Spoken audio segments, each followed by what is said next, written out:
Yeah, still paranoia in the flat, but somehow something's been recorded. Is it really true? With devices and no blank surfaces. It's your own dirt, dear.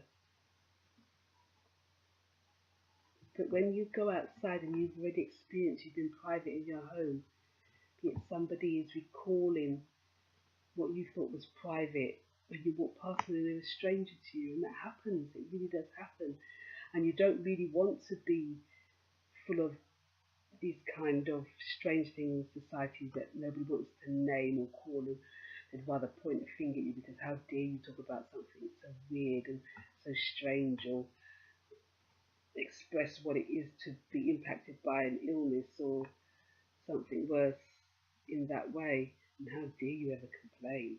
Oh gosh, they will have to come after you and do something to you. Those are the things you don't say. I'd rather be in the green of the land by a water's edge. I love that place. You ever look out over the large expanse of water, which is so anonymous and has this cruel kind of invitation to its darkest depths, yet you look out and you can see the sky join the water, but you never ever reach to the point where the sky joins the water, it would seem. Even if you're not on a cruise line or on a speedboat, you'd be ever chasing this line. But it doesn't exist because the two really don't appear to touch. And I say don't appear or seem because I have not been everywhere in the world, and I have not studied that part of life to know if it really does ever happen. But there just seems to be this connection of the sky and the line of the water when you go to a beach or somewhere where there's just vastness.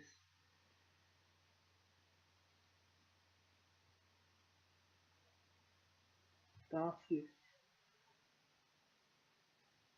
That is, there's just no locator to where this line connects.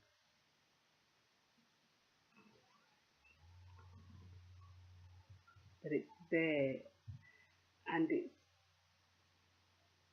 it's an orientation, isn't it? It's a focal point. That's the word I was looking for. It's a focal point of, like, if you're in the inner city and you need to travel out, and you don't live by the river or the water to just look out at it. But what's so beautiful about looking out at water? I love it. I've spent many moments just being tense in the city, and luckily I had the means of a car and I could just drive out to the nearest coast and just, for some reason, just looking there. And you feel like you've got a whole bag of laundry in front of you, or bucket of soot, or any kind of crap it feels like. And you just want to offload, and you just go out there and you can just look at these things and it just relieves tension. It just takes away just that thing of being in a different direction, in a different place. Even if it is the same place that you visit year in, year out, there's something about that change. There's just something in change that deletes something if you just allow it to. May just delete that need to go there and to say the same thing. Even in just saying that I felt a pocket of energy leave me. Just being able to now do the audio diary to what's written, to just put a bit of music in there, and I hope I can put this out there, and just in being able to speak from the place of insecurity, cringing in fear and shame. Yeah, again, it's moves something. And I've only just learnt to really meditate, and I'm no scholar, but yet I have had such an experience, and the connection, just like I'm like living in that place where I can see the sky, I can see the river or the sea, and it appears to be connected, but yet it's not, because I haven't quite fallen into that connection. Look, this is it, you've grown, this situation is over, it is no more what you thought it was. You were wrong.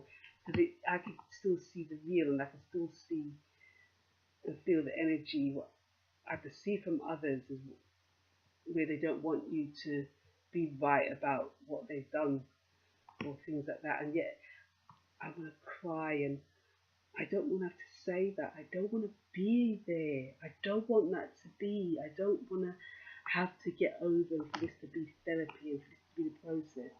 But yet I feel, it's not so much I'm stuck, but I feel locked. Like until I get through this next book, until I put all the bits of the conversation together, until I say this, it's like, it's not like I'm working. Maybe it's just arrogance. Maybe it's just like I'm not working with anybody that's here. It's like there's things that, and that wants to be said. And as I come to that saying, my aura feels lighter, like the feeling and the atmosphere, that just the sensation. That's it. The sensation around me has just opened up like a breeze. And like I could smell that almost soapy sea smell.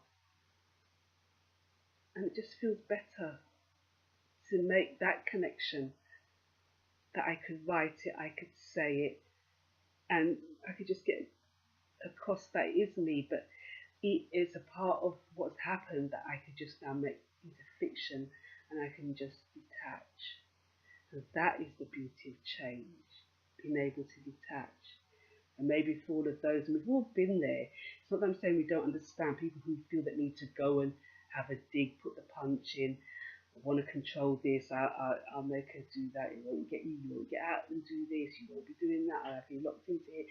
You know, when you've been heartbroken and somebody's left your life and you didn't want it to, you didn't expect something to happen, you always want to try and control it. It's an almost, it's unless you are very detached and very learned, when you're in a bit of ignorance, that is kind of your way for a while.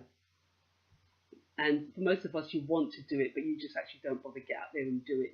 You understand it's your feeling, you know you've got to get through it, and you know at some point that will be no more. You don't really have to go and find him or her or anything. You just plod to work every day, you know, you go out to work, you come home, you breathe and you come home, and you keep going until you change and you've met somebody else, you met another group of friends, or you may have just found your solitude and decided, actually no, that is the detachment, I'm just going to leave it all. I'm just going to plod along, sour face, if that's what it looks like. But I'll just enjoy just being the fullness of me, you know, being in that lonely space and feeling like, God, I really want to grab somebody now. And I just, not because you want to be violent towards it, you just want to be held.